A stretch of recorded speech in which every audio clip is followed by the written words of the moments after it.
আসসালামু আলাইকুম এভরিওয়ান। বন্ধুরা, আজকের দিনটা আমাদের জন্য স্পেশাল। মাইজবিলা গজালিয়া পুকুর পাড়স্থ তরুণ সমাজের উদ্যোগে আমরা রওনা দিয়েছি কক্সবাজারের উদ্দেশ্যে এক দারুণ পিকনিকের জন্য।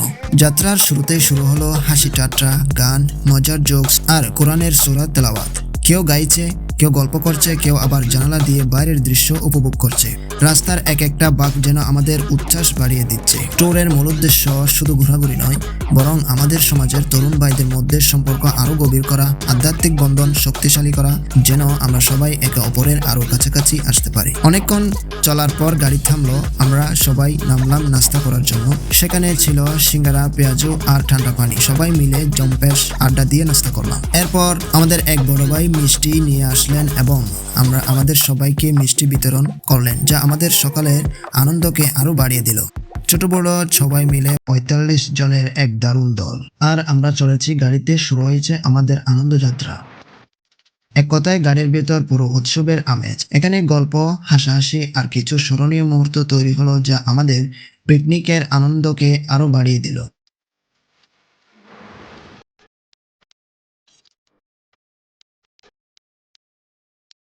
গাড়ির জানালা দিয়ে বাইরে তাকিয়ে আমাদের চারপাশের প্রকৃতি যেন নিজেও আমাদের এই আনন্দের অংশ হতে চায়।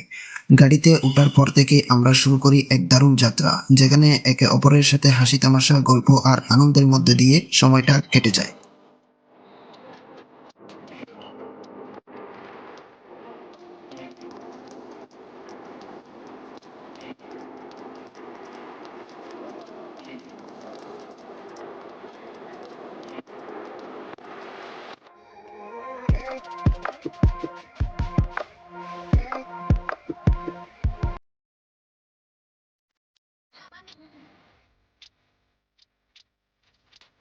অবশেষে আমরা পৌঁছে গেলাম কক্সবাজার। বিশাল সমুদ্র, বাতাসের ঠান্ডা ছোঁয়া আর বালির উপর আমাদের ছুটে চলা এক যেন স্বপ্নের মতো। প্রথমে আমরা ঝাউতলায় এলাম, যেখানে সবাই একটু রেস্ট নিল। তারপর কাপড় পরিবর্তন করে তৈরি হলাম পানিতে নামার জন্য এবং খেলাধুলা করার জন্য। এরপর শুরু হলো আমাদের স্পেশাল প্রতিযোগিতা, বেলুন ফুটানো খেলা। জুনিয়র বনাম সিনিয়র, উত্তেজনা তুঙ্গে। সবাই একে অপরকে চ্যালেঞ্জ দিচ্ছি, আর শেষ পর্যন্ত বিজয়ীর নাম ঘোষণা করা হলো। উল্লাস, করতালি আর আনন্দের মাঝে এই খেলা হয়ে উঠল আরো উপভোগযোগ্য।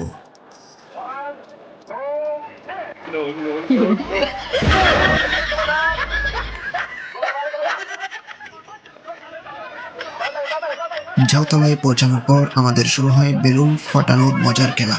জুনিয়র আর সিনিয়রদের মধ্যে হওয়া প্রতিযোগিতা যেন আরো উত্তেজনাপূর্ণ হয়ে ওঠে, এবং যখন বিজয়ী ঘোষণা হয় তখন সবার মুখে এক অনন্য আনন্দের হাসি ফুটে ওঠে। যদিও এর ভিডিও ক্লিপ এই ভিডিওতে দুর্ভাগ্যবশত নেই।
পানি থেকে উঠে আসার পর সবাই পছন্দের ফুটবল খেলার জন্য প্রস্তুত হয়ে গেলাম।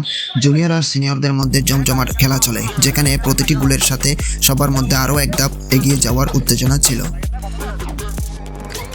পিকনিকে এসে ফুটবল থাকবে না, তা কি হয়? এবার শুরু হলো ট্রাইব্রেকার ম্যাচ। এক পাশে জুনিয়র দল, অন্য পাশে সিনিয়ররা। দারুণ প্রতিদ্বন্দ্বিতাপূর্ণ এই ম্যাচে সবাই উত্তেজনায় অপেক্ষা করছিল শেষ ফলাফলের জন্য। অবশেষে বিজয়ী দলের নাম ঘোষণা হতেই উল্লাসে ফেটে পড়ল সবাই। এটাই ছিল আমাদের কক্সবাজার পিকনিকের গল্প। আনন্দ, হাসি, খেলা, খাওয়া আর মজার এক অনন্য সমারোহ। যদি ভিডিও ভালো লেগে থাকে তাহলে সবাই স্মৃতির পাতায় রেখে দিয়েন আমাদের এই মুহূর্তগুলো। সমুদ্রের পানিতে নামার সাথে সাথে যেন পৃথিবীটা থেমে গিয়েছিল। শীতল জল আমাদের শরীরে প্রতিটা কোণায় ছুঁয়ে যাচ্ছিল, আর একে অপরের সাথে খেলে, দৌড়াতে, হেসে উঠতে উঠতে সময় যেন এক মুহূর্তেই কেটে গিয়েছিল। সমুদ্রের শান্তিপূর্ণ সঙ্গতিতে আমরা সবাই একে অপরের মাঝে আরও গভীর সম্পর্ক তৈরি করেছিলাম। আজকের এই ট্রিপ শুধুমাত্র একদিনের মজা নয়, বরং আমাদের বন্ধুত্বের শক্তি এবং একে অপরের প্রতি ভালোবাসার উদযাপন। কক্সবাজারের শান্ত সমুদ্রের তীরে দাঁড়িয়ে এই বিশাল নীল পানি আমাদের মনের গভীর ঢেউ তোলে। যেমন একে অপরের সাথে কাটানো মুহূর্তগুলো আমাদের হৃদয়ে গভীর ছাপ ফেলে গেছে। আমরা শুধু ঘুরতে যাইনি, আমরা একে অপরকে নতুনভাবে চিনেছি, বুঝেছি এবং অনুভব করেছি। আমি জানি সময়ের সাথে এই মুহূর্তগুলো একদিন স্মৃতি হয়ে যাবে, কিন্তু এই স্মৃতিগুলোই আমাদের মুখে হাসি এনে দেবে, আমাদের মনে করিয়ে দিবে একসাথে কাটানো সোনালী সময়ের কথা। আমি আমার অনুভূতি এই ভিডিওর মাধ্যমে প্রকাশ করতে চাই, কারণ আমি চাই আমরা সবাই একসাথে যেন এই আনন্দকে চিরদিন মনে রাখি।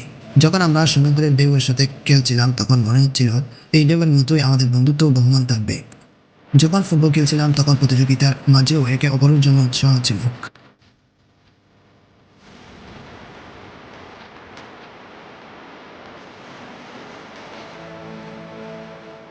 খেলাধুলা শেষে সবাই ফ্রেশ হয়ে গেলাম। তারপর এলো দুপুরের খাবারের পালা। গ্রাম্য পরিবেশের মতো খাবার, মরিচ ভর্তা, আলু ভর্তা, ডাল, মাছ আর ভাত। সবাই মিলে মাটির কাছাকাছি বসে দারুণ স্বাদ নিয়ে খেলাম। পিকনিকের খাবারের আনন্দই আলাদা। দ্বীপের তাজা হাওয়ায় গ্রামীণ খাবারের স্বাদ নিয়ে সবাই একসাথে বসে খাচ্ছিলাম। মরিচ ভর্তা, আলু ভর্তা, ডাল, মাছ আর ভাত, একদম সেই ধরনের খাবার যা আমাদের মনকে সতেজ করে দিল। সবার মুখে হাসি এবং ভালোবাসা ছিল, আর সেই মুহূর্তগুলো পরিপূর্ণ হয়ে উঠেছিল। খাবার ভাগ করে নেওয়া, একসাথে নামাজ পড়া, কেনাকাটা করা, সবকিছুই যেন একটা পরিবারের মতো অনুভূতি এনে দিয়েছে। এটা শুধু একটা ভ্রমণ ছিল না, এটা ছিল একসাথে কাটানো কিছু অমূল্য মুহূর্ত, যা স্মৃতির পাতায় চিরদিন অমলিন থাকবে। এখন আমরা গাড়িতে ফিরতে যাচ্ছি, কিন্তু আমাদের মনের ভ্রমণ তো এখানেই শেষ হচ্ছে না। দিনের আলো মুছে যেতে লাগলো, আর আমাদেরও ফেরার সময় হয়ে এলো। গাড়িতে উঠে পড়লাম, সবাই কিছুক্ষণ রেস্ট নিল, কারণ দীর্ঘক্ষণ মজা করার পর সবাই ক্লান্ত। এরপর মাগরিবের নাস্তা করলাম, সাথে ছিল কেক আর আপেল, এবং মাগরিবের নামাজও আদায় করে নিলাম। আমাদের এই যাত্রার আসল উদ্দেশ্য ছিল সম্পর্ক আরো গভীর করা, একে অপরের সাথে বন্ধনের শক্তি বাড়ানো। আমরা শুধু ঘুরতে যাইনি, আমরা একে অপরের নতুনভাবে চেয়েছি।